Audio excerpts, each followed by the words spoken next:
Gieva Cordia. Hi, everybody. Welcome to another Fireside Chat. This is Fireside Chat 125, where I'm in conversation with a member of the Order of Bards, Ovids and Druids. And as is customary, I would begin with a prayer for peace. Gamara Shiakon or Fud na Crinne. Gamara Shiakon in our Chili, agus in our Jirha. Ganari Lina Nakij Garmaka, Gamwich Wikas Jeev, Jeha Kwifdaka, Spirit Kwifdaka. May peace prevail on earth. May peace prevail in our homes and in our countries. May our missions be accomplished. We thank you, guardian spirits and guardian deities, for peace. As the fever of day calms towards twilight, may all that is strained in us come to ease. We pray for all who suffered violence today. May an unexpected serenity surprise them. For those who risk their lives each day for peace, may their hearts glimpse providence at the heart of history. That those who make riches from violence and war might hear in their dreams the cries of the lost. That we might see through our fear of each other a new vision to heal our fatal attraction to aggression. That those who enjoy the privilege of peace might not forget their tormented brothers and sisters. That the wolf might lie down with the lamb, that our swords be beaten into plowshares, and no hurt or harm be done anywhere along the Holy Mountain, with thanks to John O'Donoghue. So let me see where you're all from today.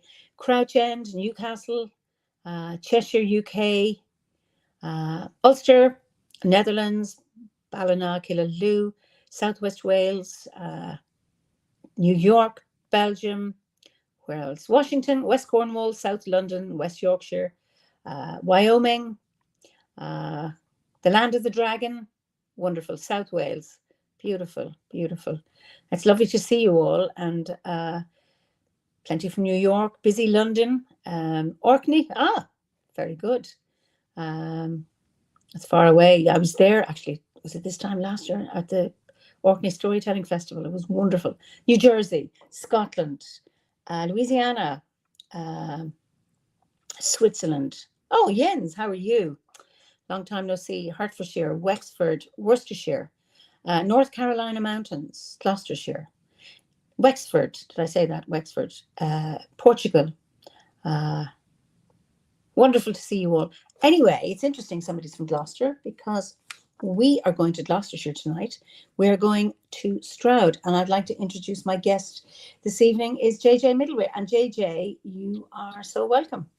Thank you, Eimear. That's really lovely. Lovely to join you. And yeah, I love that prayer by John O'Donoghue. I love his stuff generally. May an unexpected serenity surprise you. He's got this beautiful way with words. Isn't it? And I started doing that, when the war in Ukraine started, thinking that, maybe at some point it'll be over soon. And now we're dealing, with what's happening in Israel and in Palestine, in Gaza, and how sad it is that there's still so much violence and so much pain. And anyway, that we just... Yeah, I love the power of prayer. And I wonder, can I request we start with the Druids' prayer together? Would that be okay? Well, only one of us can say it. So... Okay, wait, may I say it? May I offer it as a... Yeah, sure. Okay. Grant, O Goddess, thy protection, and in protection strength, and in strength understanding, and in understanding knowledge, and in knowledge the knowledge of justice, and in the knowledge of justice the love of it, and in the love of it the love of all existences, and in the love of all existences the love of God, the Goddess, and all goodness. Yeah, thank you. Beautiful prayer. It is. There's been a request that I say it in Irish, so I'm going to do it. Oh, great. Beautiful. Yeah, perfect. Thanks, Pat. Tuaidúna Ulspert the chusant, agus I gusant Nyart, agus I Nyart Tishkint, agus I Dishkint Olas, agus in Olas an Kirt, agus in Olas an Kirt an Grá faoi, agus in Grá faoi an Grá don a Bahir fad, agus in Grá don a Bahir fad an Grá the Ulspert agus gach mas Wananesh. Go raibh. Perfect. Yeah. And again, those words come back. May an unexpected serenity surprise you. And the prayer, I find that prayer has that power of unexpected serenity. Well, absolutely. I couldn't agree with you more. And it's a beautiful blessing and a beautiful wish for anybody. Yes. Yeah. And to put it out into the world, as you say, at this fraught time. So yeah, offered out for all. Absolutely. The love of all existences. Yeah. Yeah. Yes. Great. Wonderful. So tell us, you're in Stroud, Gloucestershire. So tell us about your landscape. Okay. Well, you say I'm in Stroud, Gloucestershire. It's a base, and this is where I live. But I haven't been here much lately, and I'm off again tomorrow. But that's beside that. I'm in the Slad Valley, which is one of 5 valleys that runs from Stroud. It's called the 5 Valleys, the land of the 5 valleys. And Slad Valley is one of those. Laurie Lee country, for anyone who knows Cider with Rosie. It's a very beautiful. I think it's the most beautiful of the 5, but I would, because I'm in it. I'm on the edge of Stroud. Up the road is this beautiful pub, the old Woolpack, where Laurie Lee was resident. But the landscape is one of rolling hills and streams. I'm lucky I've got Slad Brook at the bottom of the garden, a stream, which can turn into a flood at sometimes, and floods 1/3 of the garden. I'm on a steep slope. The doctors in Stroud, they kind of know people who live in Stroud because their hearts are exercised by all the hills. A lot of hills. Swift's Hill is just up the valley. That's one of my favourites. Okay. I was up there the other day gathering hawthorn berries to make a tincture. Beautiful. It's absolutely loaded with hawthorn this year. Absolutely, like the trees are like they're on fire. It really is quite amazing. And the rose hips, similar, just an abundance of fruits. Now, in the old folklore, that denoted the possibility of a harsh winter. So we'll see what comes. But it's a very abundant season. Yeah, I have really, really fat hawberries. I do think there are patterns. I was listening to a herbalist talk. You get masked ears with, you get them with acorns and hazels, and you also get them with hawthorn, because it was a few years ago. The last mast, I thought, oh, we're going to have a really bad winter, and in fact, we didn't. So who knows? No, who knows? And by way of contrast, the apple tree. I've got 5 plum trees, and there's 5 plum trees. We got an apple tree as well. The apple tree had 1 apple on it this year, and most years that's absolutely flowing, hanging deep with apples. Just 1, and there were plums, not masses, but they're beautiful. Yes, there were a good few, but not hordes of them. So yes, what else can I say about the landscape? Oh, I know what I'd say about this landscape. Historically, this valley, it was recognized as a non-conformist part of the world, partly because it was a little difficult to get to, perhaps. But this valley was known for its its pagan ways. No, that's actually not right. It was known. It was off limits to some of the parochial. The parochial sort of normals, and there's a lot of that pattern is repeated in Stroud. It's quite unconventional, quite a lot of diversity of people, and a lot of artists, a lot of musicians. But up the valley was renowned in a couple of centuries ago, 2 or 3, 1700s, 1800s. It was renowned for its being off limits. Kind of wild, a bit wild, but that's the way today. But the landscape is very wooded, and you can find peace, and you can rapidly find places where there aren't any habitations. Up the valley, if I go a couple of miles up the valley, it's completely, it's all relative. In terms of this land, it's pretty quiet. Yeah. Okay. Just Owen de Vardoon says, a delight, heavy and fat hawthorn berries. Oh, I'm adoring this discussion, and he's a herbalist. And what a hard winter means is multiple. And this is it may not always be just the weather, and that is interesting. Yes. So, and you're talking about the Seven Valleys. I was Five. five.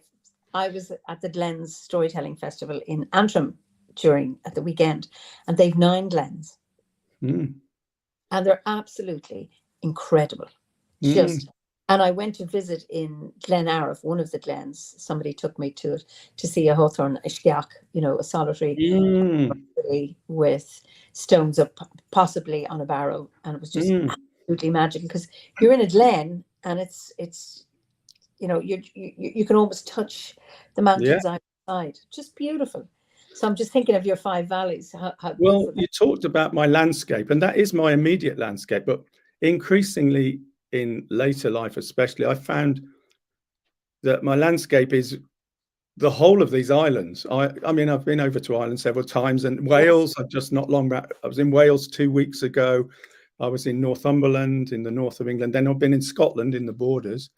And I'm just talking about hawthorns and rosehips. I mean, I've gathered some hawthorns at the grave of Merlin in Scotland and brought them back and added them to the tincture. So that's a Merlin tincture of hawthorn for the heart. And I've gathered some rosehips from Rosslyn Chapel, just outside Edinburgh, just a few days ago. And I've added those to the rosehip tincture. So my sense is, singing the lands. That's what I do. And well, actually, in the moment, because that's spontaneous. I believe I belong to the earth. I belong. May my life be a song. May my song feed the earth. There you are. There you have it in a way. To the earth I belong, and the earth, and may my life be a song. So you mentioned you were on a farm today, and I'm really interested, and I bet our viewers will be interested in you as a farmer. Well, a farmer, no self-respecting farmer would class me as a farmer. We're a group of growers, which is a different kettle of fish. I love that, a grower. Yeah, we're growers, and there's a farm up the valley, not far away, about a mile, less than that actually. I can walk to it over the stream, but there's a group of 15 of us as a co-op. We work as a cooperative, and we do a day a week or 2-3. We do a few hours a week each, and then we have work days during the year, and we share the produce. So earlier, I've been up twice this week, partly to make up for the times I've been away, because I've been away for 3 weeks. But on Tuesday, we were gathering. Well, I had the privilege of harvesting the squash. There were dozens and dozens of different squash. It's abundant it was fabulous. It's a great time of year. And today we were clearing out one of the big polytunnels and preparing it with sowing green manure so it's covered for the winter. So there's 3 aspects to that for me. It's soil, soul, and social. So it's not just getting your hands in the soil and which is really healthy and healing and grounding. I really welcome it after the travel. But there's that soulfulness. It's a real soulful place, and it really enriches the soul through working the soil. And then there's the social element. So we split it. We're not all up there together. There were 6 of us there, 7 of us today, and we have a laugh and share news, and people can cry on each other's shoulders. Somebody's partner's really ill, so we can support each other. So it's quite a rich growing group, but in the fuller sense, not just veg. And I've got a boot full of veg to give out tomorrow. So oh, lovely. No, that's wonderful. So how many growers are there in total in your co-op? In the group, there's 17 of us, so it's a fair number. But we've got 2 big polytunnels, 2 small ones, a greenhouse, and a fair bit of land as well. As much as we can work. And we're pretty self-sufficient. Well, we get most of our veg. We have to supplement it a little bit, but we get the majority. We get a good bulk of our veg that way. It's wonderful. Yeah. Brilliant, brilliant, brilliant. And Beer says, what great blessings there are in harvest time. I like to sing while harvesting too. So do we. And Philosophical Phoenix says, JJ's description of the land sounds like a true paradise. Yeah, I think I'm very blessed. I feel very fortunate. Yes. Oh. Now, Sean Clancy, he's been a guest on the pod on here.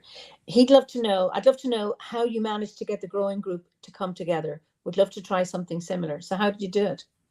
Well, it was already in existence. I've been with it for maybe 12 years, 13 years. Ah, okay, it's a long time. It was already in existence. So so we were lucky. We're very fortunate that Sarah and Paul, who run the farm, bless them, it's an small organic farm, and they've got cattle and sheep and horses, but they're very, let's say they're very benevolent and supportive. They're members of it too. So they're members, but they're also providers of the land. But they see themselves very much as stewards of the land. They're not grasping, take. They're kind of share it and shake. I don't know. share it and enjoy the benefits of the group. So, but I mean, yeah, if you can find the land, I guess that's the key, isn't it? But having said that, I know of 3 or 4 other similar groups within walking distance. I mean, there's 2 across the valley of different growers groups. One of some of them get an allotment and they do it that way, or 2 allotments, and then there's another one. In fact, there's 2 more up the valley. There's a no dig group. We're no dig as well, but they started off no dig. I've lost you, Eimear. Oh, there you are. I'm here. Okay. Yeah, you're back. Just describe what the no dig is, because I've just been no dig in bed the other it was day. really interesting because the group was split on whether we tried no dig a couple of years ago, but there's a pioneer for the no dig method up the valley, and we went and saw a guy from Oxford sort of pioneered it, the science of it, but then they put it into practice. Basically, the less you disturb the roots and the microorganisms, the more fruitful it can be, more natural. We tend to sort of deep plow the earth, but there's a lot to be said for letting nature work letting nature be. And we minimize the dig. So we have paths of wood chip in the middle, between the beds, and they act as breeding grounds for the microorganisms, the mitochondria. What is it? Yeah, the fibers. Anyway, it's very rich, and we also try and keep the ground covered in winter. So my dad was a keen allotment man, but all the methods some of those traditional methods, well, we're trying others, put it that way, no dig, minimal dig, keep the ground covered. Yeah. Anyway, we get a good lot of veg either way, to be honest. Yeah, you've got a lot of help here, people answering mycelium. That's what the mycelium. Mycelium was the word I was looking for. Thank you. But we used to do no dig, and it was just topping it with compost, our own compost, just putting it on it and sowing it in that. Okay. And I was just thinking of that the other day, and I thought I need to start doing that again. I've kind of got out of because there's a few things I want to plant. And Pat Booker wants to know, can you do spuds with no dig? Yeah, definitely. There's the lazy beds. So that's just you dig and you turn it over and you plant them there. That's a little bit of taking the sod off and turning it over. That would have been an old method here, the lazy bed. And Sean, we did dig a trench. Sorry, go on. You dig a trench, yeah. And just Sean Clancy says he did the no dig except with carrots. It worked well, but not with carrots. So, but yeah. Oh, no, that's true. You need a good tilth with carrots. You need a fine tilth. Yeah. Yeah. I know.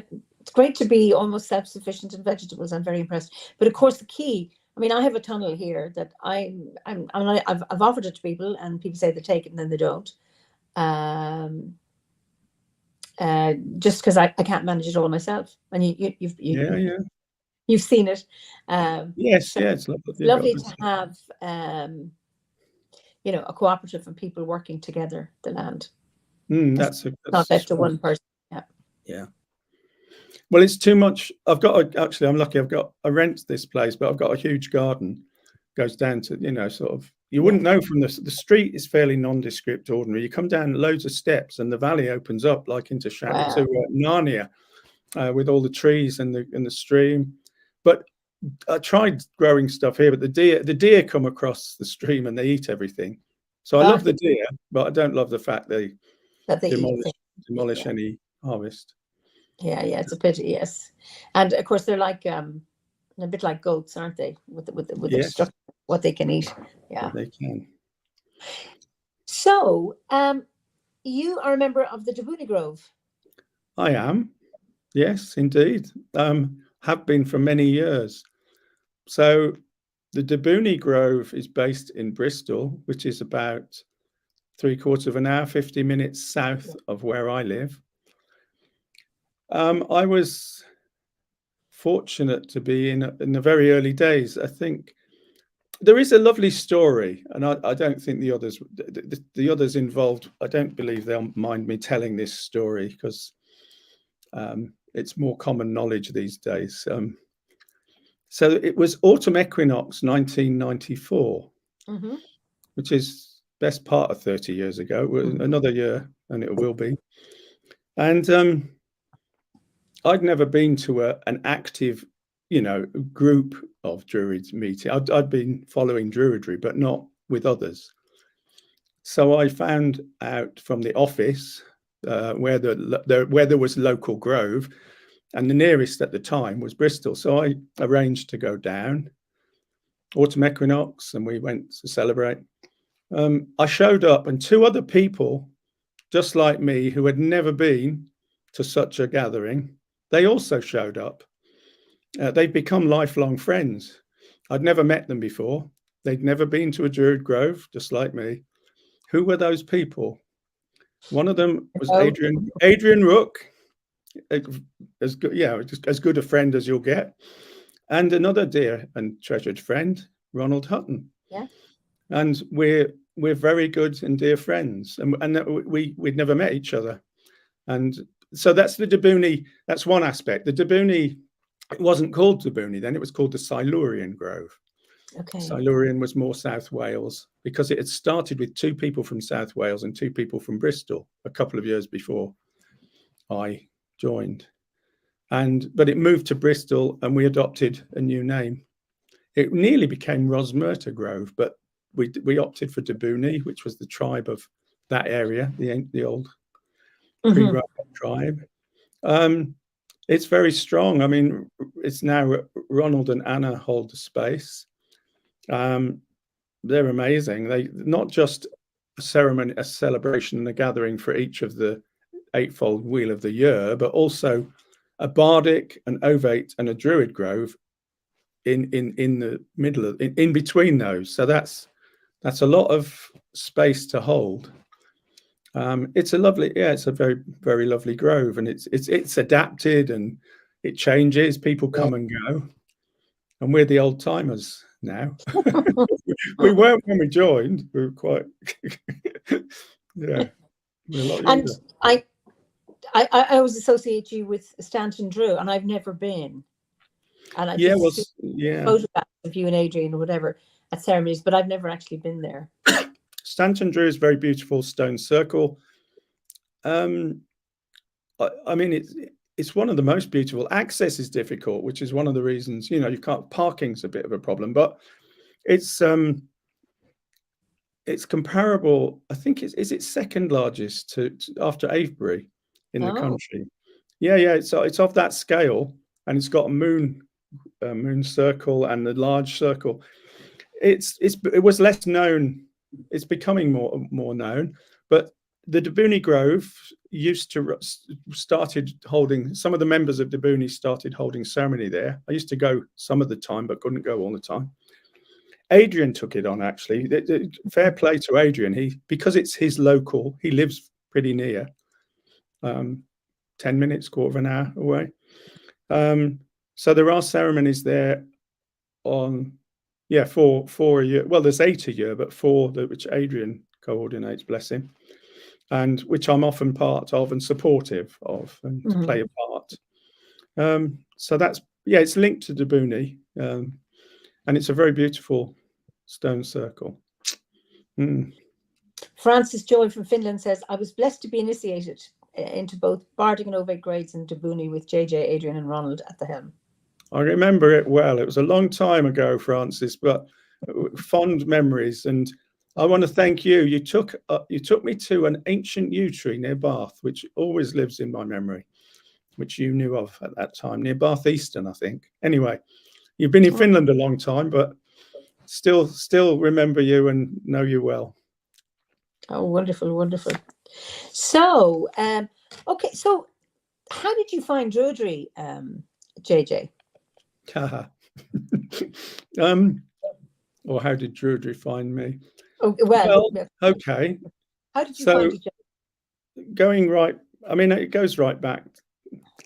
In a way, I've always been a druid, but I didn't know it. I put it that way. I didn't have a name for it. I've always felt very close to the mystical. I've always felt very close to other realms. Mm-hmm. Now, I'd say I had the benefit of an atheist father and a Catholic mother. Mm-hmm.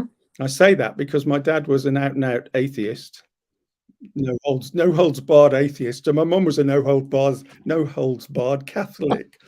But here's the beauty: they loved each other. They really loved each other, so that none of that mattered. It all fell away. And they both loved me. I was really lucky man, lucky boy. So I was brought up Catholic till I was 13. But here's the thing: I haven't shared this widely, but more recently I have shared this, and I'll share this. I think, and this does relate to my druidry as well. As a child, when I was born, both my parents were immigrants. I mean, you could. My dad was from Scotland. You can say that wasn't, but we were in central Birmingham. My mum was from the Alps, from Austria. Heidi was her name, and she couldn't speak any English at that time. When they met, and they fell in love and married, and I was born, but they didn't have pretty much anywhere to live. They were in what you call a tenement block with, rooms, different people in the house, an old house in the centre of Birmingham in Handsworth, very multicultural area. And being a baby, I cried a lot, like babies do. But in that environment, I woke other people up who were pretty cheesed off with that if they had to work. And one of them was not very well and attacked my mum and thinking that she was harming me. She wasn't harming me, but babies cry. But my mum was scared, and to survive. Now, I'm not recommending this to anyone at home, folks, but this is what happened. And there was a strange benefit. It's unusual. In order to survive, my mum stopped me from crying by smothering me at night, taking me under and over. She took me, she suffocated me. she smothered me to stop me crying. Now, people might be horrified at that, but you know what's come to me over the years? I used to think I was born with that mystical connection. I have a sense that she gave me a gift in a strange way, like a shamanic initiation. She repeatedly took me to the other world, and I've always been at ease in that realm, like a bridge. And I kind of know that place, and I think that had a bearing on it. Like I say, I wouldn't recommend that to anyone, but I think there was some strange gift in it. And we talked about it, and she was horrible. She was really full of shame and guilt, but actually I think she did me a favor. That's my sense. Anyway, that's one early thing to do with my druidry. Wow. But more than, did you want to say something, Eimear? No, you don't remember that because obviously you were a very, very young baby. Strangely enough, it's my earliest memory because it was so dramatic, you could say. I have the sense of the sensation And I don't have it as a trauma. At least that's my sense. Is not. It's more of a. It's a sense of the beingness of it. I don't remember it as a trauma. I just remember the feeling of it and where it took me. And so it wasn't frightening. No. Wow. I wonder if it wasn't. I mean, my mum loved me to bits. She's genuinely, and I think that love came through. I don't know. I mean, we're all story, aren't we? All of us. But my sense is she loved me, and I didn't feel abused or traumatized by it. Wow. That's weird, I know, but that's fascinating. Anyway, another aspect then of this druid journey.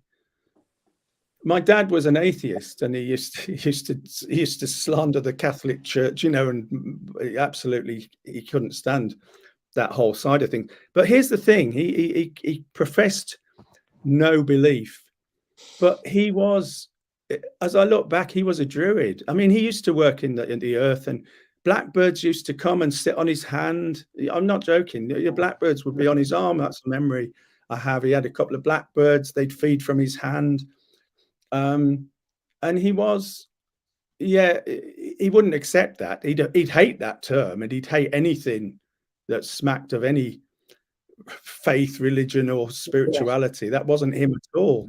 He was a down-to-earth sort of, whatever. He was a good man. And then, so I rejected Catholicism at 13. So I'll skip out. I mean, this doesn't have to be too long a story, but I strongly rejected Catholicism at 13. It didn't meet my soul needs or my spirituality. And a lot of that was, at the time, it didn't feel like it honored the feminine. I mean, I know Mary figures prominently, but not it's a very subservient way in the Catholic Church. And that didn't sit at all well with me. And other aspects as well. I mean, anyone who's known the Catholic sort of path, I mean, there's plenty to deride and to sort of criticize, but there are benefits as well, strangely enough. The smells and the bells have lived with me. The smells, the incense, and the ritual that went into my blood and into my bones and lives with me and is important. So it wasn't all negative by any means. Same here. And I didn't suffer particularly in the Catholic Church, like some of, one or two of my relatives did, and others have. But I was pretty lucky. But nonetheless, I rejected it. I couldn't say the word God for a good decade, 15 years. I couldn't say that word. It was a blasphemous word for me. I'm completely at ease with it now. But actually, at this point, can I just share this poem I wrote while I was looking for my druidry? Probably a bit later. I'm not a Christian, yet Christ is all around. I'm not a Buddhist, yet Buddha is my ground. I'm not a Muslim, yet Allah's here in all I see. I'm not a Hindu, yet Krishna speaks to me.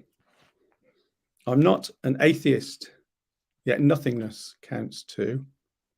I walk the path of Yahweh, although I'm not a Jew. None of these and all of these and more. If one excludes the others, love's truth goes out the door. Come build a mighty rainbow, embracing all beliefs and creeds. Form something even greater than our wildest dreams exceed. Dream this mighty rainbow, encircling the earth. Sacrifice our dogma, celebrate rebirth.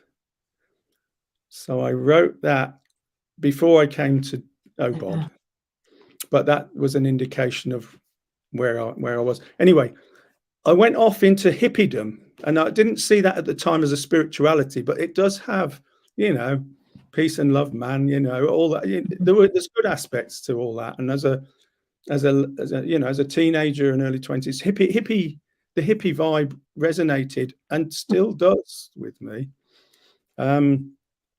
But then I went looking for spirituality more in Buddhism, particularly strong links with Buddhism. I think many aspects of Buddhism are like Eastern druidry for me, and many aspects of druidry I like Western Buddhism for me. And there's differences, big difference. But they're both, the key to both for me is that lack of dogma. They both don't have dogma. And that's really important for me. So I was looking Buddhism, then shamanism, Sufism, silly foolism.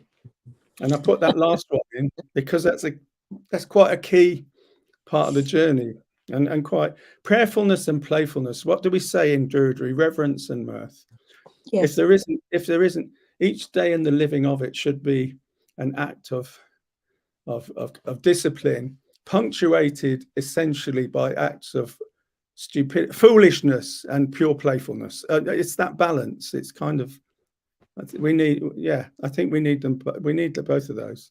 And in my druidry with ceremony, it's not all sanctum doesn't work. And if it's all too superficial and laughter and nothing else, then that doesn't work either. But put them together, and this potent magic can burst forth. So I'll just finish the story of how I came to druidry, and I'm nearly there. So having explored all those, and somewhere in there I wrote that poem, and I was thinking, well, none of these quite fit. There's aspects of all of those. And then I thought, well, I'll develop my own kind of mishmash of all of those. And then I came across, lo and behold, Obod. And like many people, it's like coming home. It kind of fit, it ticked the boxes, and druidry is, it's who I am. This reflects who I am. Yeah, the oak, yeah. And trees. And so I came home and I met lots of lovely people. It's fair to say, as I look back, it changed my life significantly. Not all of it in an easy way by any means, but necessarily so. Yeah, for the right reasons, but what I needed, but not necessarily what I wanted, if you know what I mean. How often is that? How often is that? Yeah. So go on, continue. Well, just to conclude, where does that take it? Yeah, and so Buddhism particularly, and others, Sufism, all of those are still in the mix. But druidry is my kind of core. Although even there, sometimes I'm loath to put any badge or label to it, because in a way, poetry, the word poet or the word druid, as part of it is what's the word? It's a post. It's for when you're dead, if at all. I've forgotten the word. Someone else help me out again. Yes. The point is, pardon? Your epithet. No. There's I'll remember. Epitaph. No, that's not the word I'm looking for. It doesn't matter. The point is, sometimes those words are so loaded for people. Pagan, druid, can conjure up such baggage for others that sometimes it's best to just say, I guess, well, what does druidry come down to? The path of love, like any true path. It comes down to the path of love, and druidry has at its heart that very intent and vision and embodied truth. So yeah. Anyway, I could go on forever. That's the answer to your question for now, Eimear. Thank you. So Anne says, JJ, I'm struck by how much your thoughtful poem has parallels in the Unitarian Universalist spiritual tradition and interfaith tradition, no dogma, that actually fits very well with druidry. And it's lovely because people have just said your poem is beautiful. And I want to come back to your story, because Gabriella says, in the Orthodox Church, a child is baptized by being sunk in a water cauldron 3 times while being held by the nose.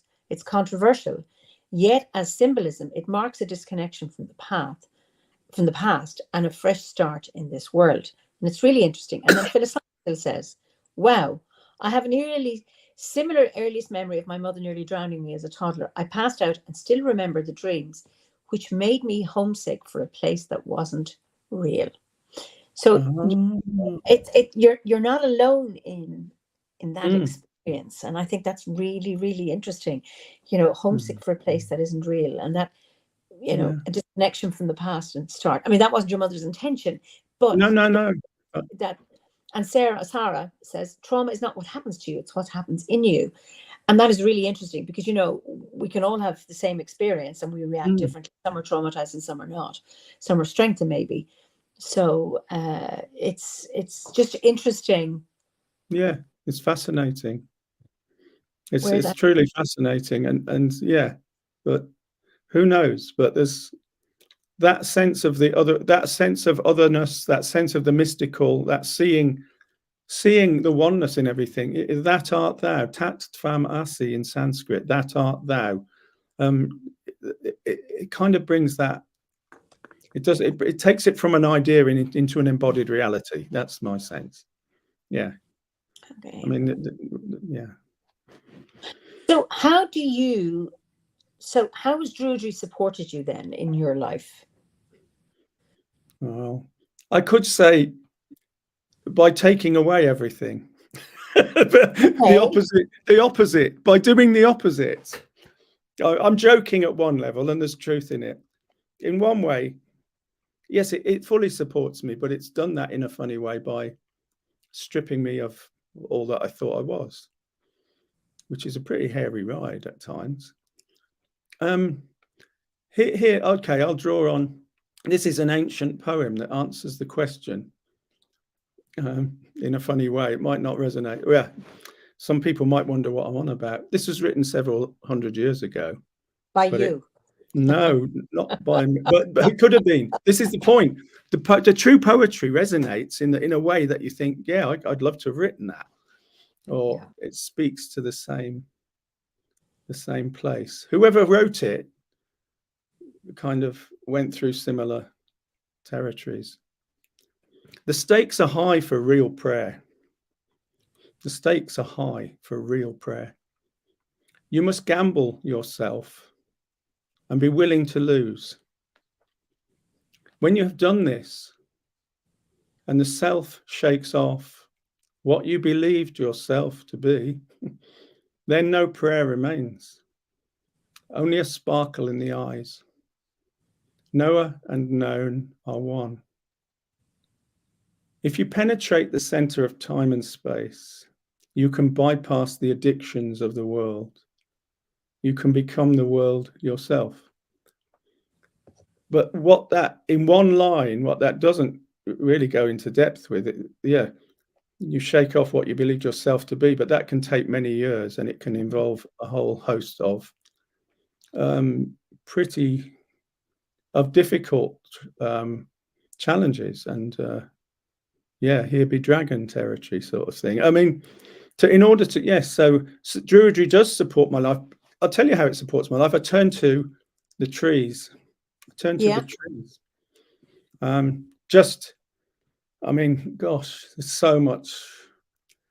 I could reflect on the period of my life, the ovate period, when I was on a pilgrimage in the mid-90s around the UK, exploring all the ancient yew trees that I kind of identified, and so 7.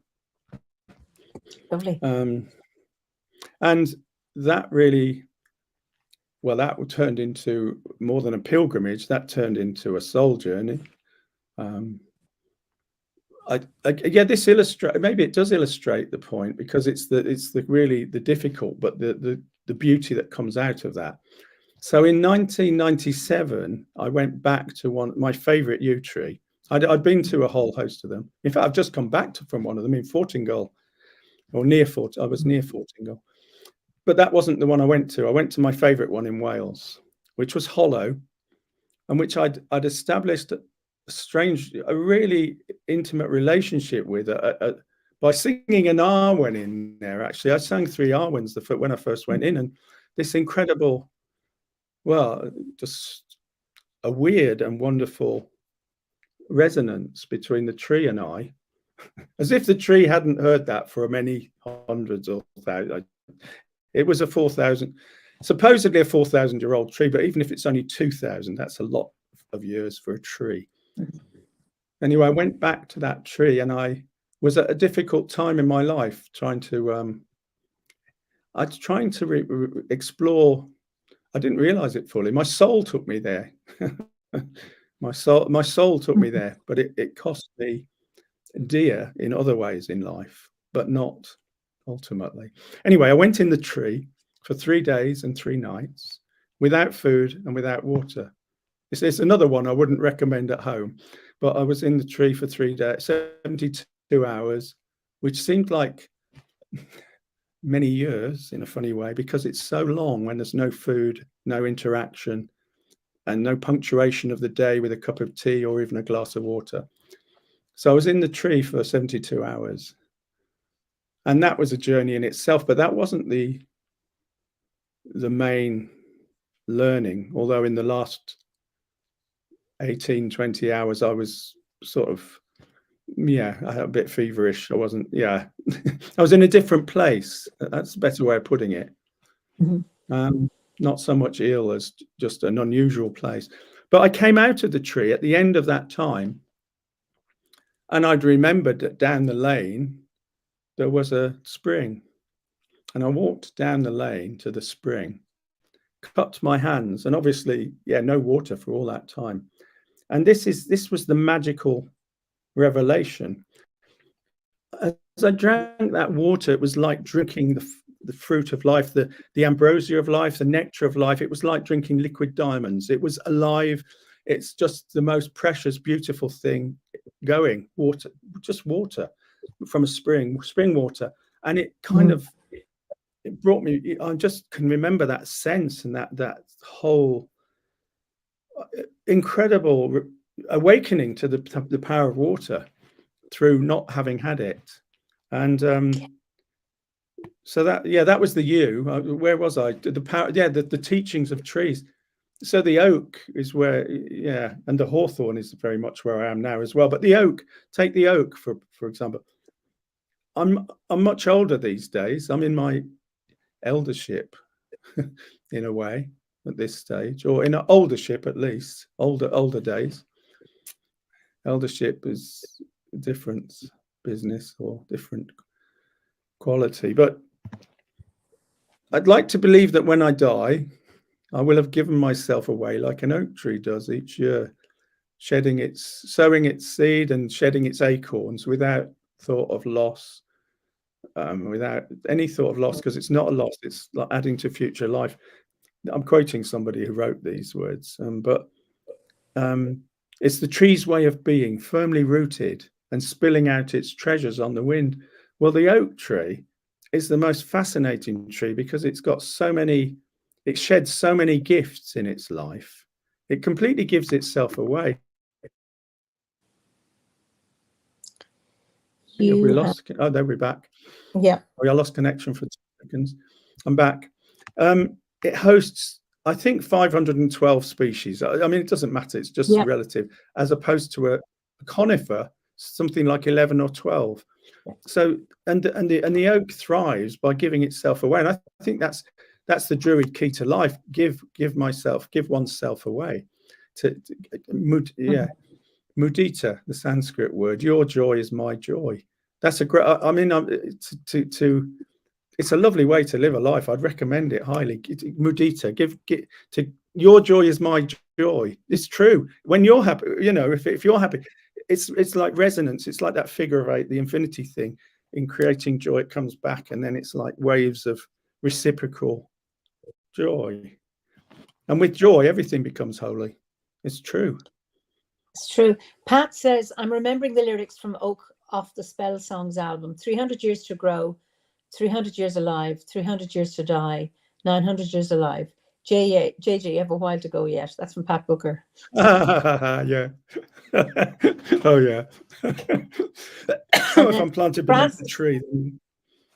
Francis wants to know, do you remember your work in the cave in Bath Eastern and the guided journey you set up for the tribe members? Yeah, I'd forgotten about it, but thank you, Francis. Yes, I do remember now. Gosh, yeah, what times. Powerful times. Thank you for that memory. I'd forgotten. Wow. Thank you. So you've mentioned, challenges. So what is the greatest challenge you've had that you've overcome that you'd be happy to share? Well, it's the self, really, isn't it? As it is for all of us. But Okay. So I was blessed with a very loving upbringing. So I didn't have the trauma that a lot of people have in their early life. You know, I was loved, which is unusual. I didn't know that. I thought it was normal.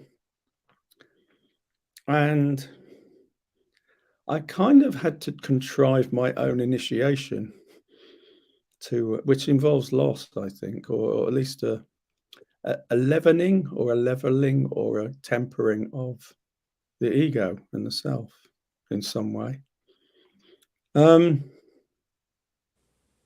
Okay, what's coming up? I'll share. In my early 40s, I was on the tube in London. Normal. I didn't go to London much, and I wasn't that familiar with the tube. But I was on the tube. It wasn't new to me, but it wasn't my normal environment. But I knew it well enough. A work day, and I was. This has never happened before, and it's never happened since. But it's in Druid circles, people will get it. I had had a strange experience. I had a voice come to me. Whatever it was very real, very potent, very present. And it asked me 3 questions. It said, do you want to fulfill your destiny? I mean, this sounds crazy, but it's true. Do you want to fulfill your destiny? So I'm sat there and I'm thinking, what the hell's this? What's going on? And I wasn't in an abnormal or, let's say, mentally compromised state. I was, I was fairly stable as far as I'm aware. Others might have a different opinion, but that's my own take at the time. That was the first question, and I said yes. That wasn't so difficult. Who wouldn't want to answer yes? So the second question was, are you prepared to lose everything? Well, that made me sit up. Are you prepared to lose everything?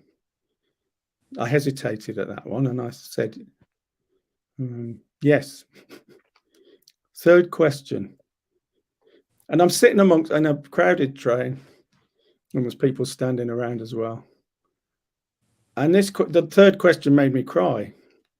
It said, it was the same question, but in a completely different voice. It said, are you prepared to lose everything without any doubt, you know? And it took me a few seconds, and I realized the enormity of what I was saying, and I said yes. And that's what came to pass. Not immediately.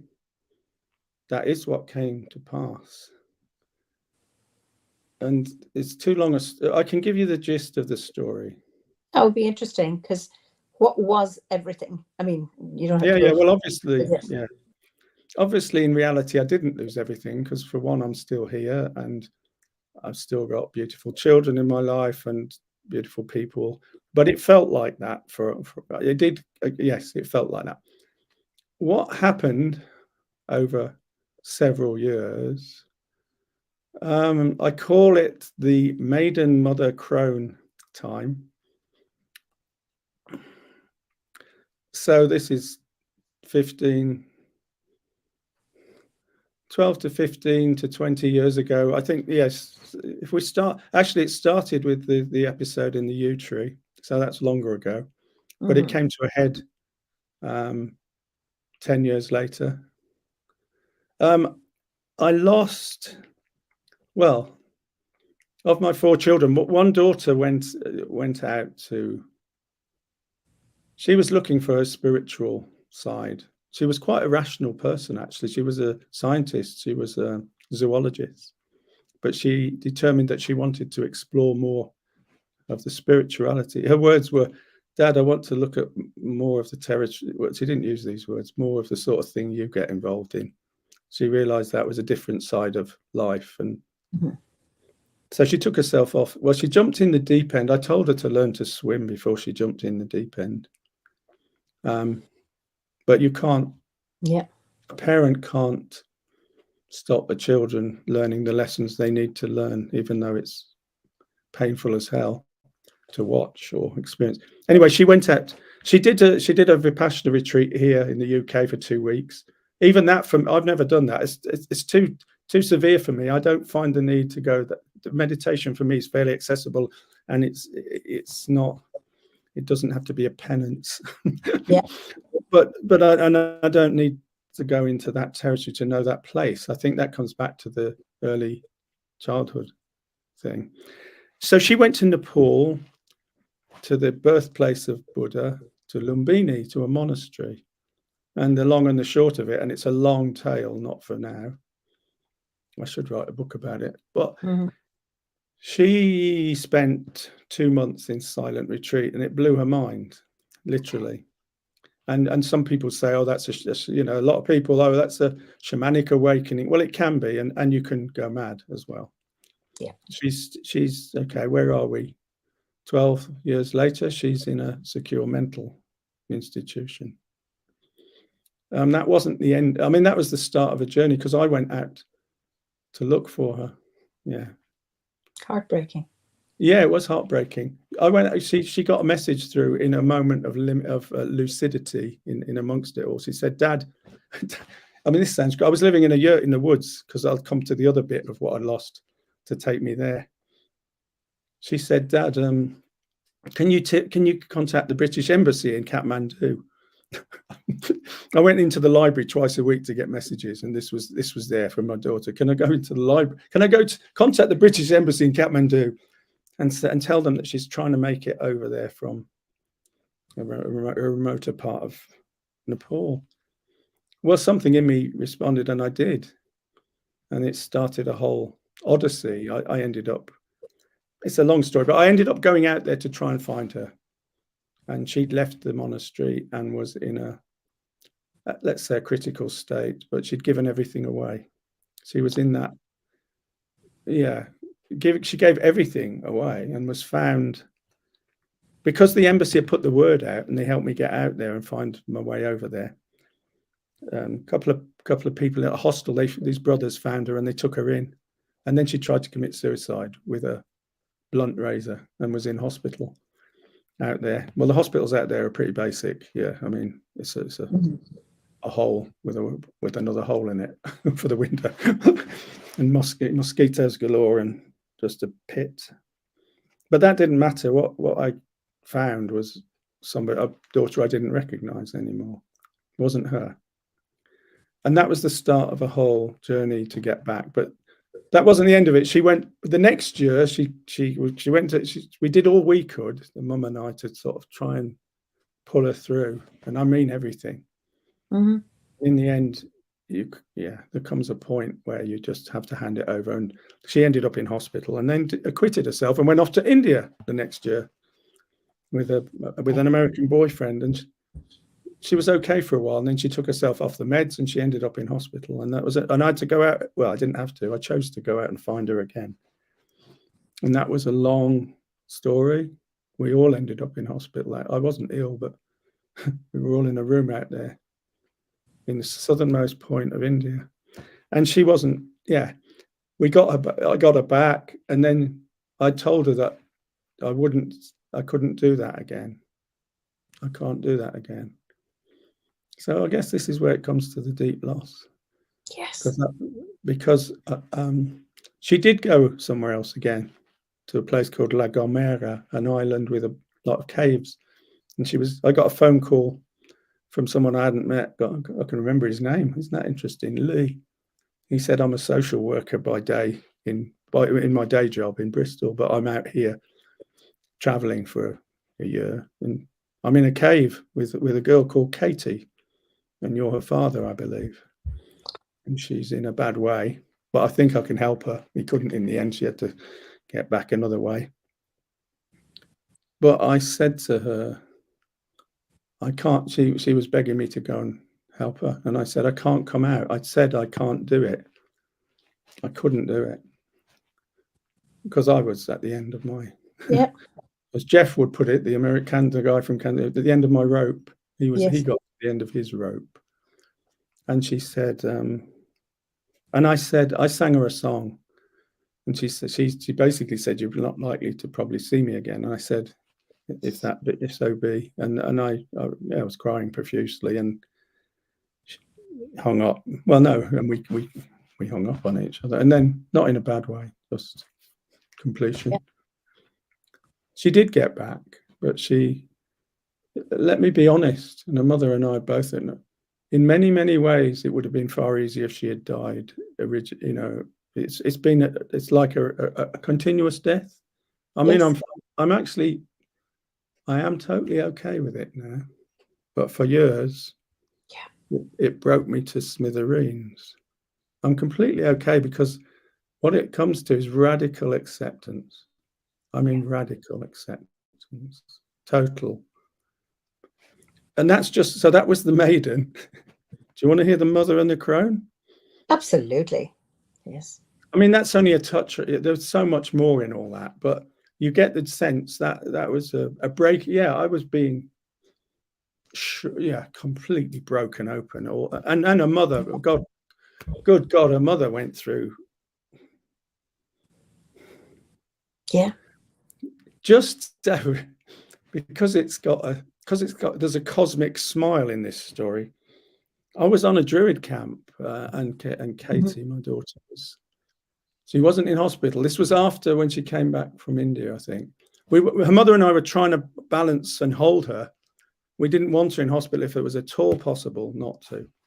In the end, it was the only way. So we do 2 days each, a day or two. And she was supposed to, she'd been with me, then she went to her mum. She was there for a couple of days, and then she was supposed to get a lift back to camp where I was. But the lift fell through, but there was another lift the day after. And her mum said, I guess I'll just have to bear it. It can't get any worse. Well, that night, this is the cosmos, this is cosmic story. She burnt the house down, everything. So her mum, that's where her mum was at that time, because we weren't together anymore. Well, I had all the memories in. And Katie, so the fire brigade came at 4 a.m, and the house is gone. Her mother's lost her eyebrows and some of her hair, but got out. And Katie stands and turns to her mother and says, Mum, this is a really good lesson in non-attachment. Now, you can't make that up, and you can't argue with it because it's true. But if you put that in a film, you'd say you're having me on. But that's what really happened. And that's just one story in a whole plethora, which kind of, that's okay. That's the maiden bit. The mother bit was Katie's mother, and my loss of that relationship, the mother of my 4 children, through my own stupidity and lack of maturity and lack of awareness, and because I wasn't initiated as a man. I can come to that. I work with boys now in initiation work and with men. I don't regard myself as having been initiated as a man until I was 57. Okay.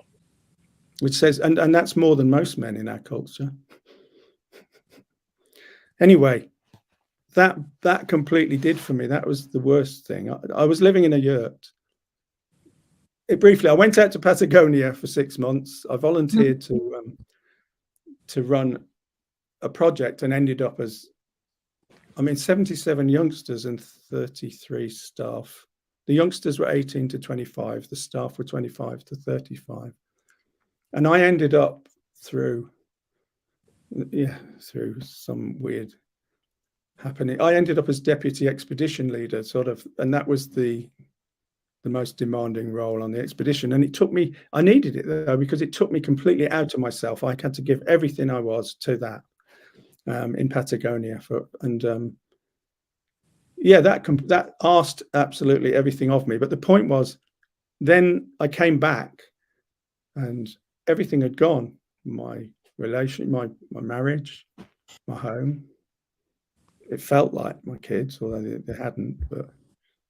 And then my mother died. That's the crone bit. Oh, okay. So that's all in the mix, the maiden, the mother, and the crone.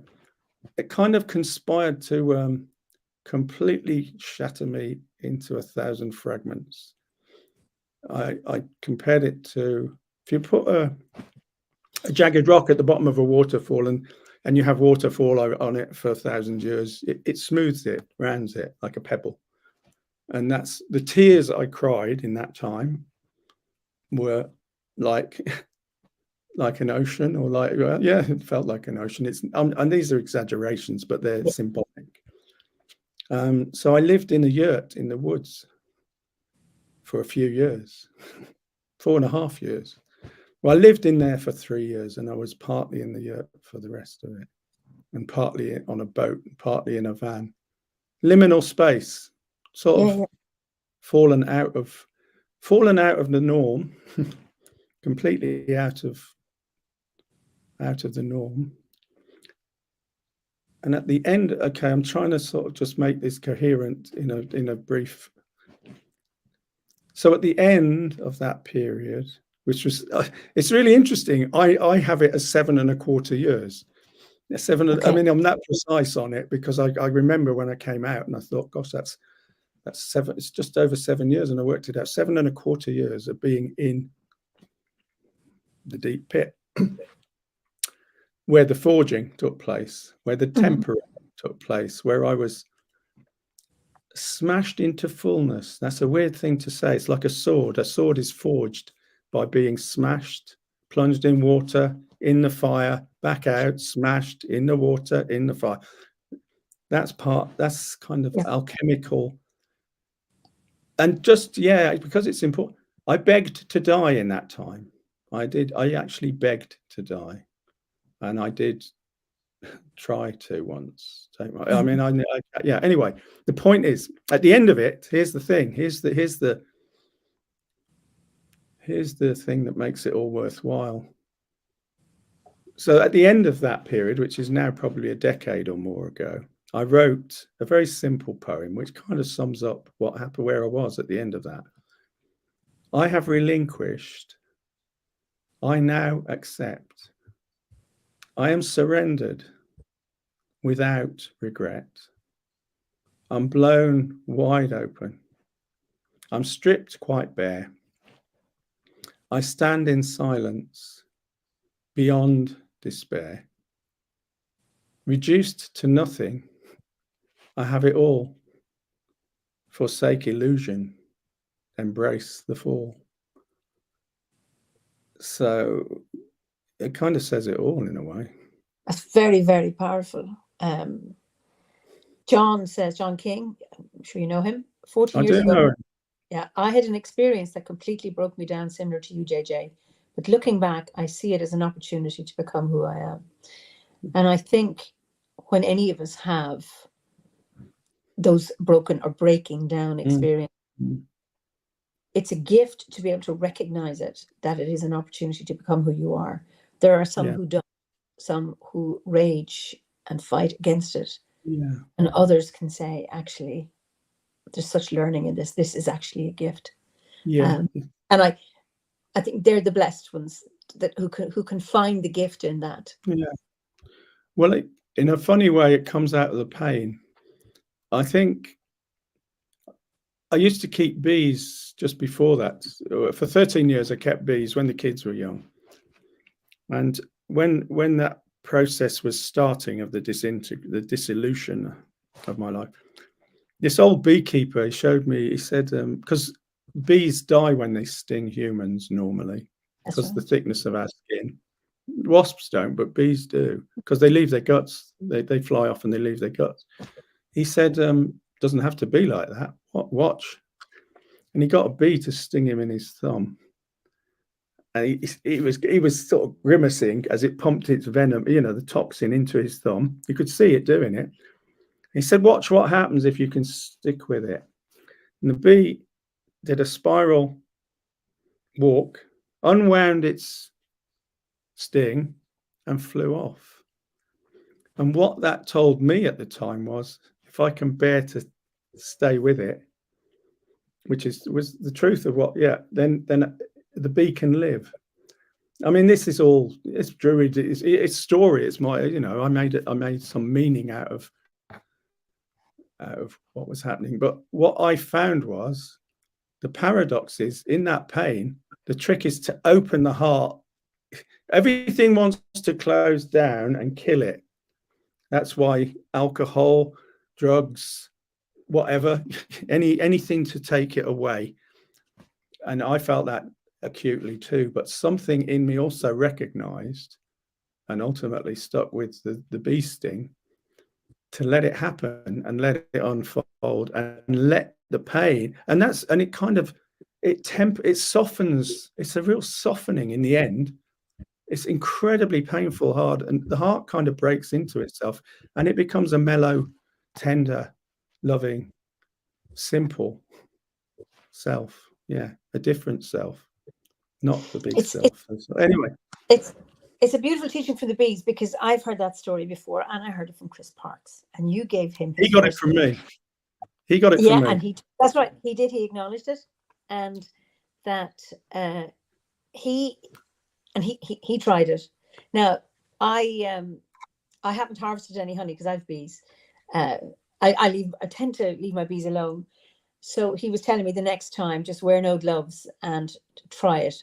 But of course, it's a very hard thing to do, because before you're even thinking, it's like you flick off and then the bee dies. But I'm fascinated at how allowing that and staying with the pain, that you allow the bee to unscrew. I just think it's fascinating.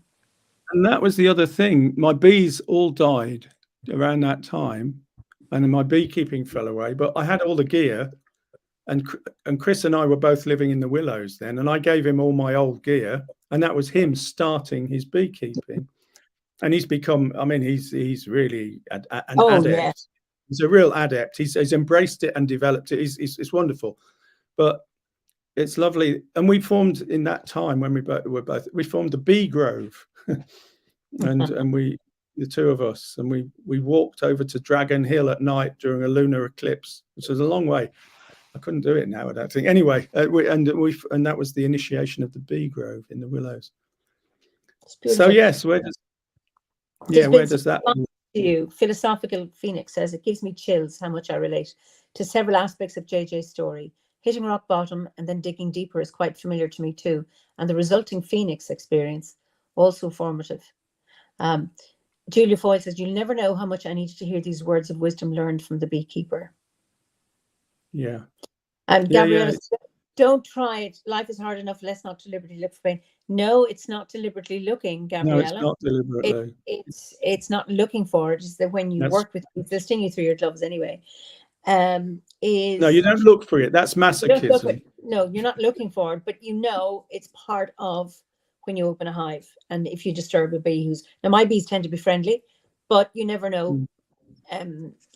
We piss off people, you can easily piss off your bees, and they have easy, and they'll soon tell you. They'll soon tell you, and to be able to have that openness and welcome to this experience, and also trusting, because I mean, trusting, like you, of course, the guy was telling you saw it. Yes. And I don't know if you showed it to Chris or you told him and then he tried it. No, I didn't show it. I told him. And that's an act of faith. And so he's told me. And so I haven't tested it yet. But it fascinates me, that ability to be able to stay with it and just welcome, open yourself up. Because that's incredible magic. It is magic. Absolute magic. But it's not looking. This is the key. It's not looking for pain. But life gives us all pain. We're all subject. I mean, Buddhism, life is suffering. Well, it can. Well, it is, and then it isn't actually. Yeah, because I don't go with the suffering bit myself. I mean, I don't. I do experience challenges and pain, and I know grief and worry and all of that stuff. And yet, right beside all of that, like when Howard died, holding grief in one hand and joy in another, and gratitude, and knowing, I'm grief stricken, but I could always say I was not unhappy. I'm not 100% happy all the time, because I don't know what that means, but that I'm having, I suppose gratitude is more important than happiness, but holding gratitude and grief is the price to pay for love. Yes, exactly. And it's worth it. And being able to hold that And I think that's really, really important to be able to hold those. Then you are not a victim of whatever Yeah. life is happening. Having said that, maybe I haven't suffered enough. You know, I have a roof over my head. My kids are fine. I have friends. I have so much going for me, so much to be grateful for that. And then I'm just thinking of what's happening to people, you know, who don't have a home anymore, who, you know, never know when the next bomb is going to land or whatever it is, you know. I'm not advocating that people or anyone has to lose everything. That's what kind of was somehow presented to me, and that worked. Yeah. Here's the thing: when I was a teenager, I mean, this year, I wouldn't believe it. I mean, when I was a teenager, when I was 14, 15, it was the summer of love, 67, 68. It was, and anybody who remembers that time, it was like a flowering and love was in the air. It was a real time of optimism.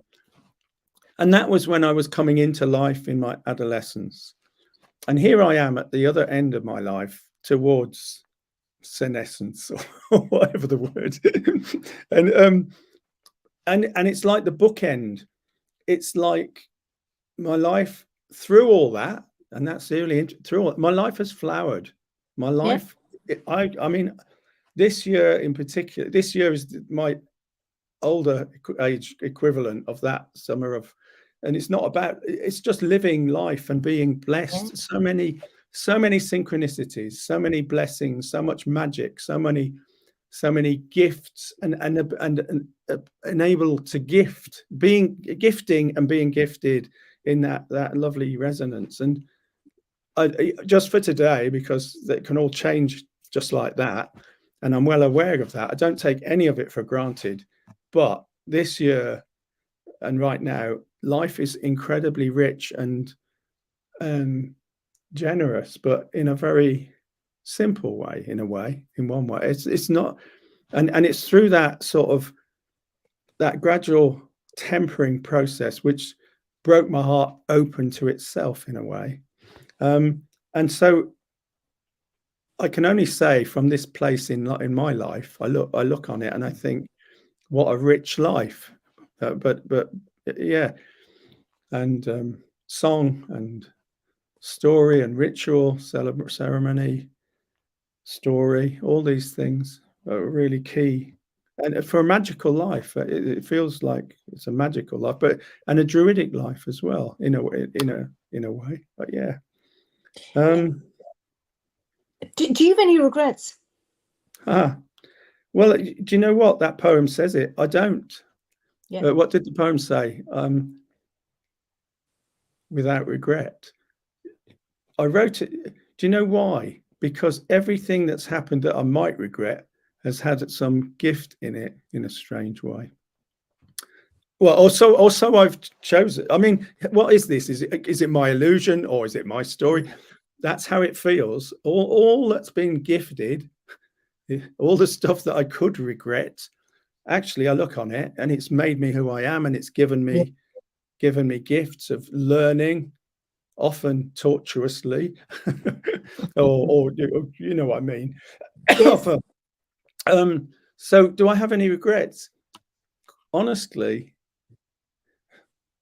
I would do things differently, but they're not. I wouldn't. Yes, that's not regret. Yeah. Yeah, it's interesting. There was a time in my life when I would have said I had regrets, but not now. I don't feel. It's wonderful to be able to reframe. I don't like using the word negative, but an experience that has brought pain or a wrongdoing or something you wish you hadn't done or hadn't said or wish you had done it or had said or whatever that is, to be able to reframe that as a learning, a gift. Yeah. Tempering those pointy bits on the stone at the bottom of the waterfall, those kind of things that and I suppose druidry is very much that, around reviewing our lives and making sure that when the moment it is for to pass through the veil, that we can actually say our work is done. And it's a never end. It's not it's not sorted. It's an ongoing. It's ongoing. Right. It's never. It's not a sort of, oh gosh, yeah, there it is. It's kind of like just as fallible as the next, and always, well, who knows what challenges lie tomorrow, but just approaching it maybe in a that's right. I allow. Here's a song. Sorry, may I? Go on. It's not even a song, it's a chant. I allow, I surrender, I feel so grateful to receive. I allow, I surrender, I feel so grateful to receive. Yeah, I mean, these are mantras and songs, and there's hundreds of them, and they're a really great boon, not just to my life, but to life around me and to the earth, and to, the song is a huge part of my life.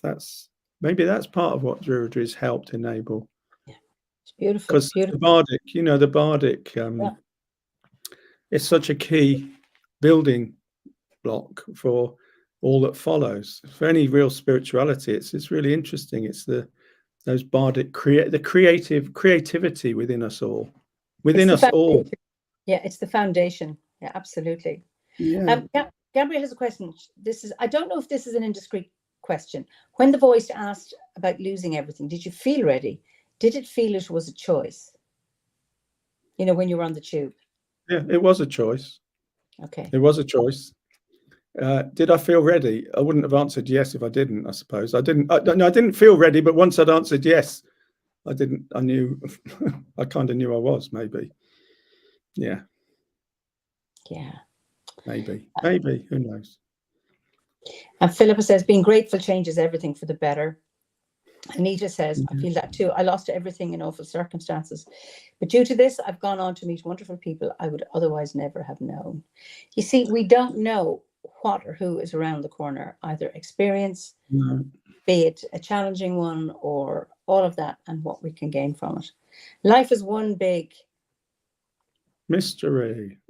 It's a mystery, and that was the first word that came into my head. And then another one came in, it's like it's an adventure. Of course, adventures are mysterious. Adventures are mysterious because the idea is you're heading off into the unknown, and life. Yeah, go on. And age lends to that mystery and that adventure.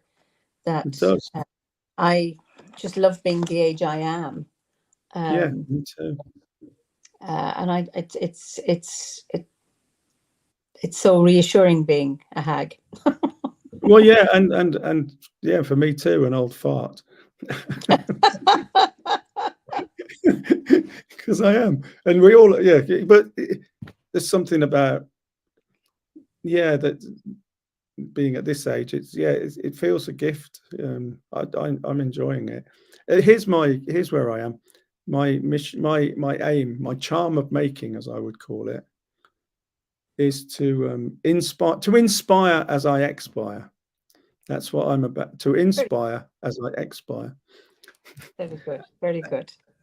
And the other thing that's emerged, I've said how important song is. I think song is a great medicine, and I've been singing and focusing singing groups for 15 years or so, or for many years. But for me, it's like, well, that is a spiritual practice as well, because it's like giving a gift to the earth, and the earth responds. That's my experience. I call it singing the song lines live, song lines of Avalon, song lines of Albion, which is part of what I'm about, going out and spreading song.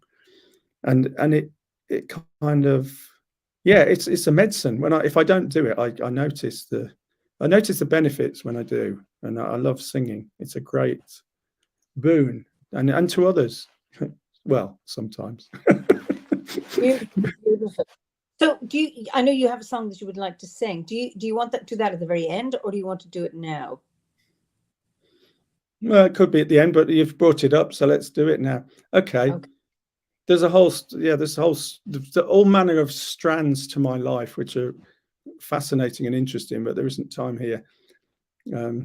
But okay, in the summer, well, in the early summer, in May, as part of this incredible year, just one window, I went on to Dartmoor with a group of people on something called Wild Song.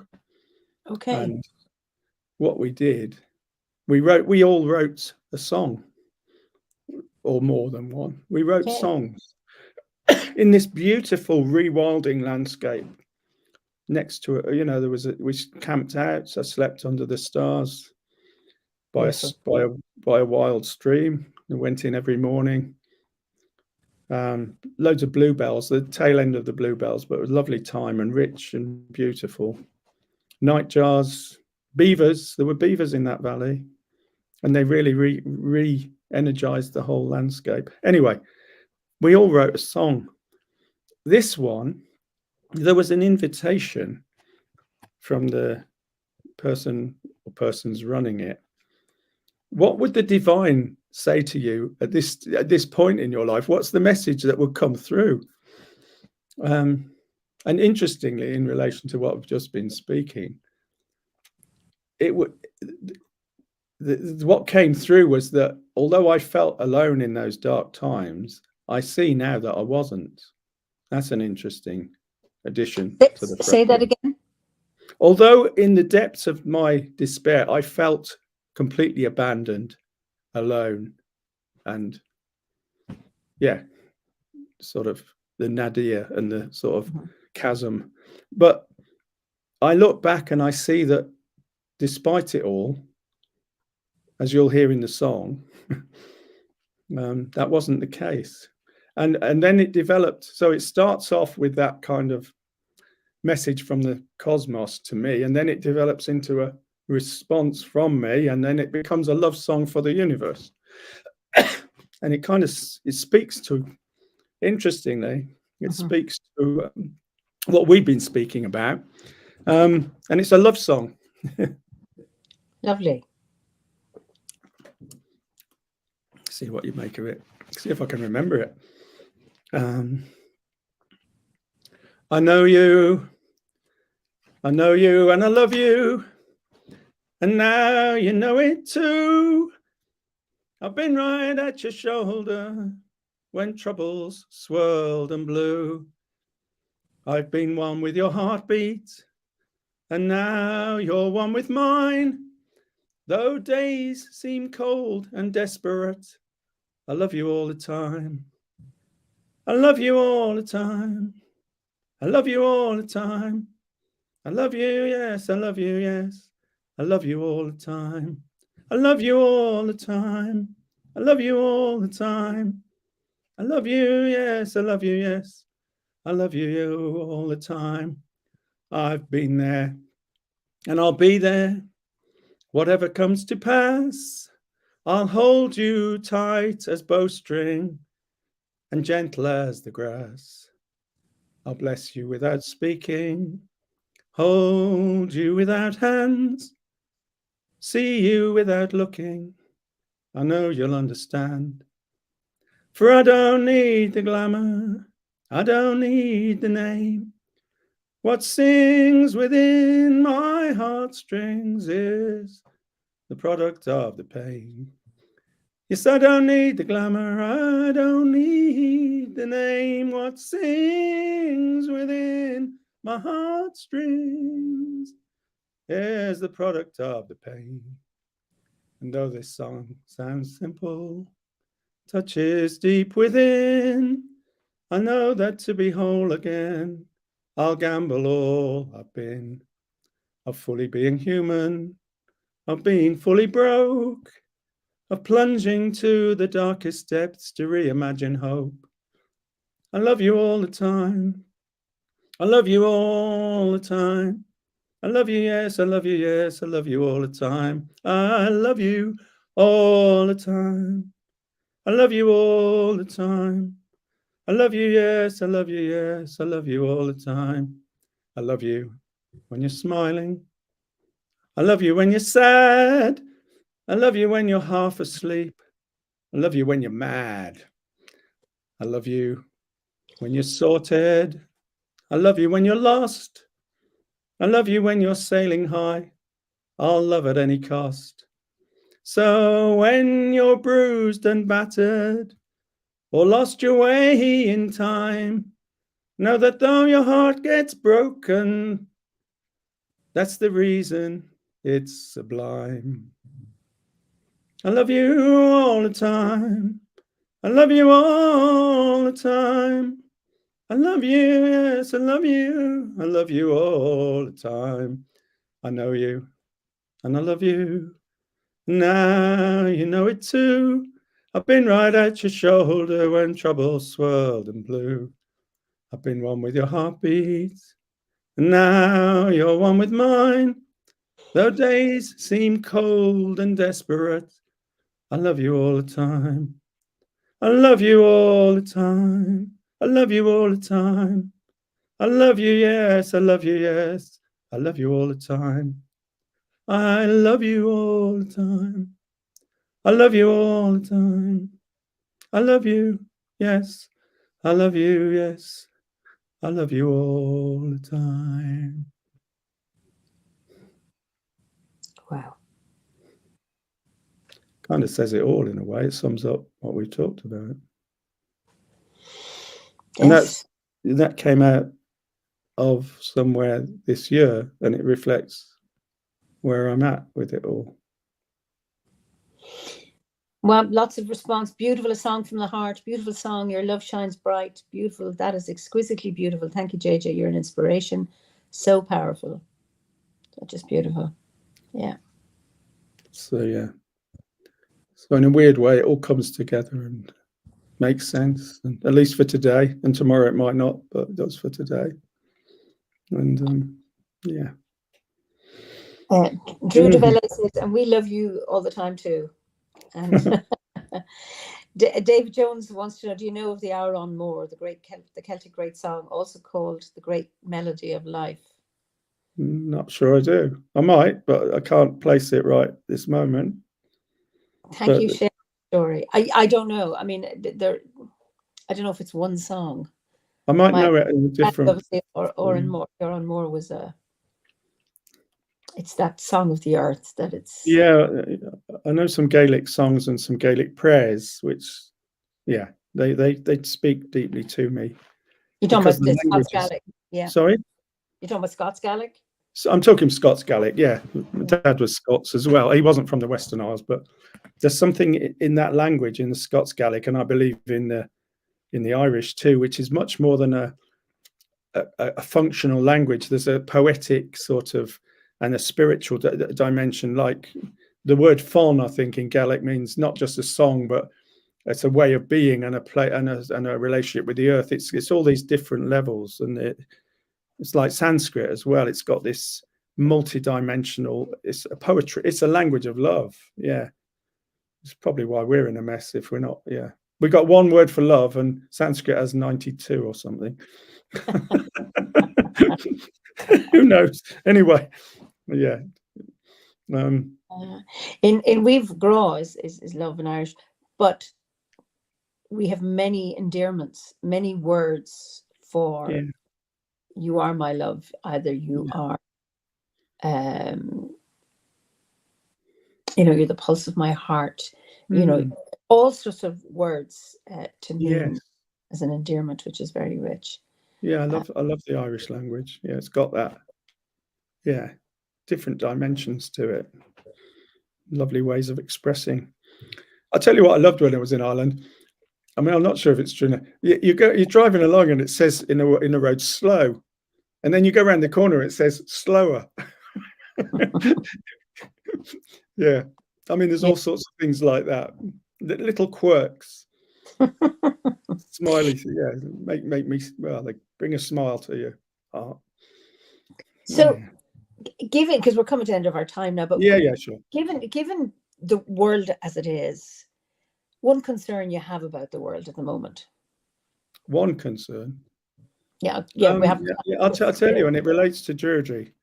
There's an old maxim in the druidic path: truth against the world, truth against the world. And I mean, it's easily misrepresented, but it's kind of, I think it's the lack of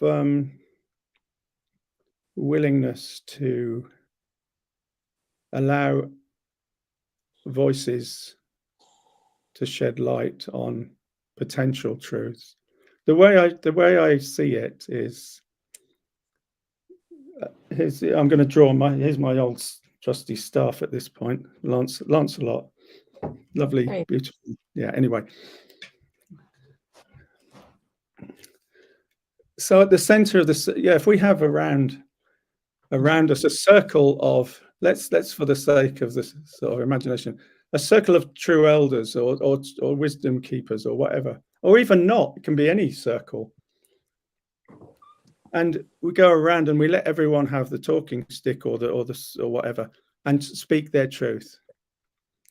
And as we go around, I find that everyone has a piece of the jigsaw or a piece of the heart, and I listen and I learn and I speak, and maybe others maybe if I pick up a different aspect, but I listen and I learn. And what I feel has happened is that a good part of that circle has been cut out of the dialogue, maybe a third, maybe a half. But certainly a substantial number of those that would speak are being denied the opportunity, in my estimation. And I think that leads to massive damage. There's many things.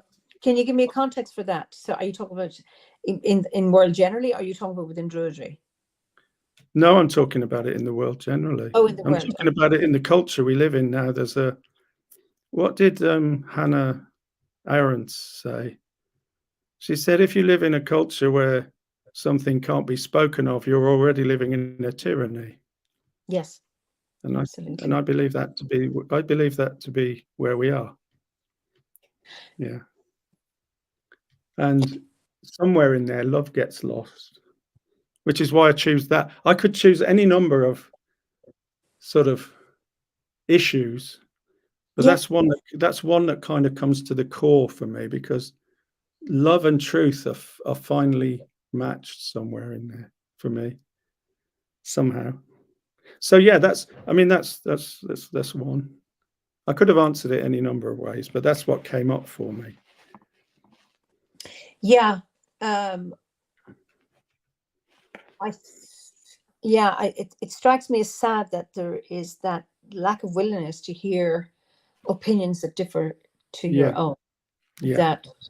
That somehow, if you say something that I don't agree with, that it's something that I'm now hurt by it, rather than I'm uncomfortable maybe with your opinion. Yeah. But being uncomfortable doesn't mean it's a wrong opinion, and it's about being able to sit with that. Just, when you were describing all that you lost and those experiences, and being able to sit with it, or sitting with the bee sting, and to be able to sit with a point of view that differs completely to yours. Yeah. To stay with that and see what might come from that.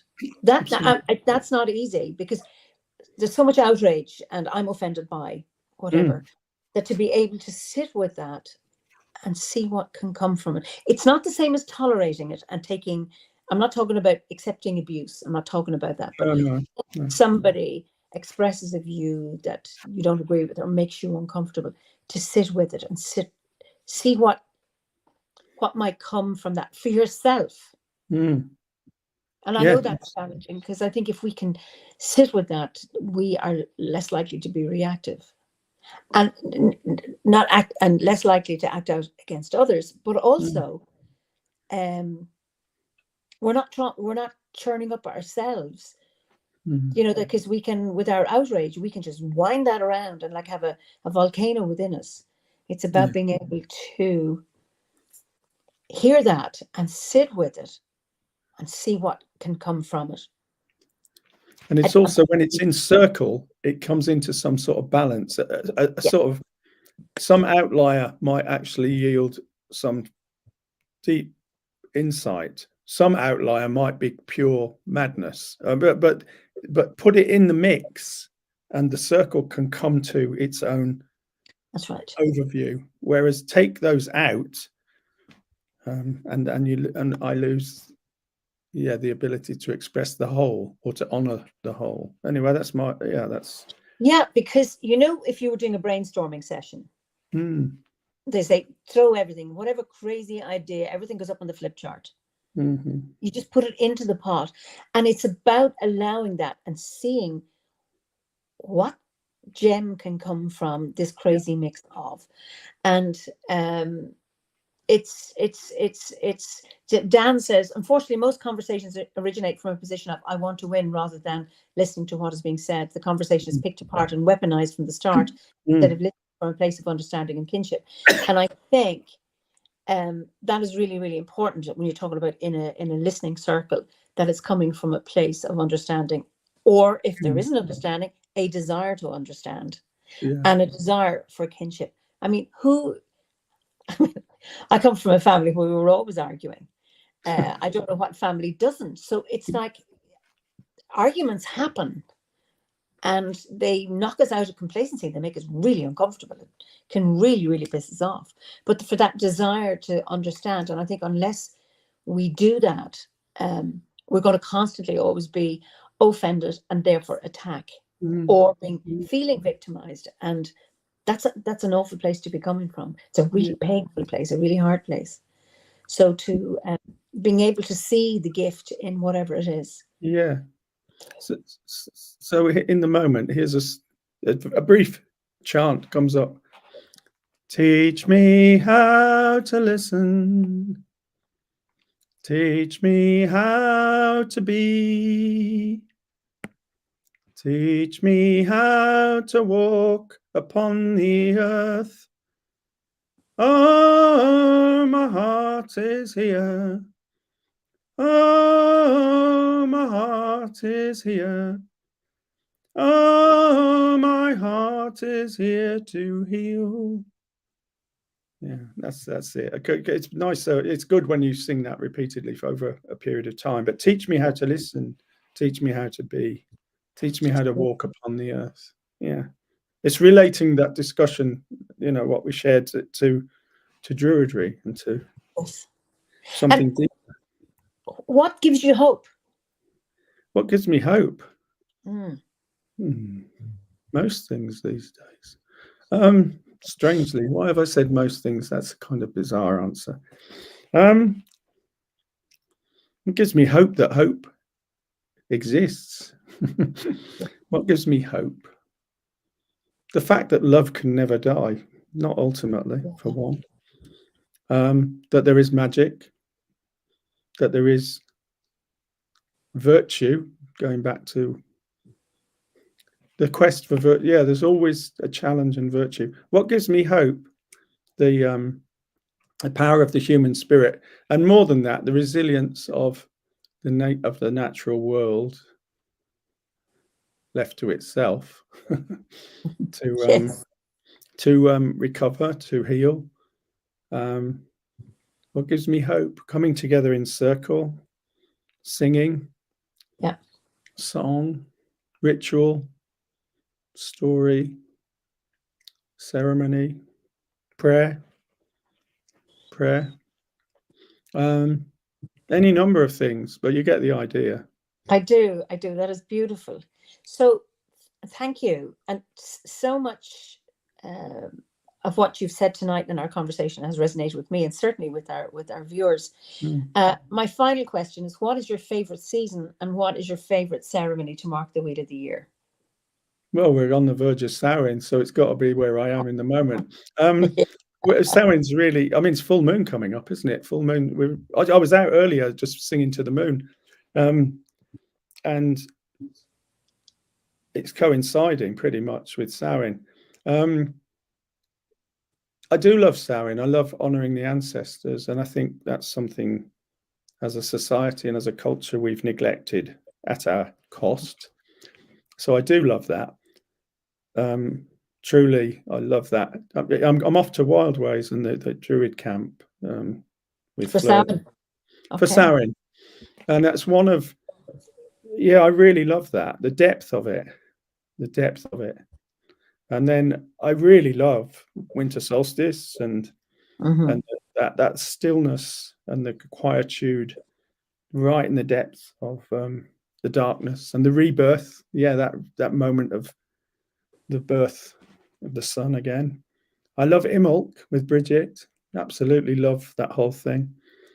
The triple aspect of the goddess. Well, I could go on, all of them, but yeah, all of them these days, more and more every moment. Maybe because, you know, as drawing towards the autumn and the closure in one's own life, and none of us know when that will be, but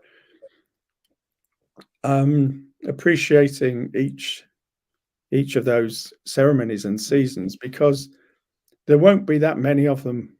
There won't be that many more in my life, however long I live, in a normal life. You know, they're finite, even when I'm young. But when I was younger, like, with gay abandon, we sort of throw ourselves into life and think we're immortal and we'll live forever, or something like that. But with some humility and perspective on life, the gratitude grows. The gratitude grows, and so I'm loving Samhain imminent and here. It's wonderful. JJ, thank you so much. This has been a really, really wonderful and interesting conversation, as I knew it would. And I just thank you so much for joining me tonight. And I just let you say goodbye to everybody. Or good night. Yeah, and can I thank you, Eimear, because you go to a lot of that, takes dedication and effort to set this up every week, and you really, it's a devotional, service. But and I know you get benefit from it, but you give a lot. You just credit. Thank you. And thanks everyone. Lots of love. All those who are friends on here, John and Lynn up in Ardnamurchan, you're faithful. Yes. And always there. Francis over in Finland, and many others, Gabriella and Pat, and God knows who else on there. I can't see the names, but lots of love.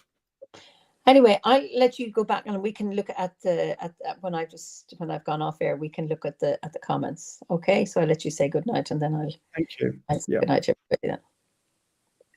Yeah. So thank you all so much for joining us this evening, and I hope you enjoyed the conversation as much as I did. So I look forward to seeing you next week for another chat. And then on the 4th of November, we will have our online Samhain ceremony at 7 p.m. UK time. So we've put the notice up on our social media. So I wish you all the best, good night, good morning, good afternoon, or if you're listening to or watching a recording of this chat. So until we meet again, slán go fóill.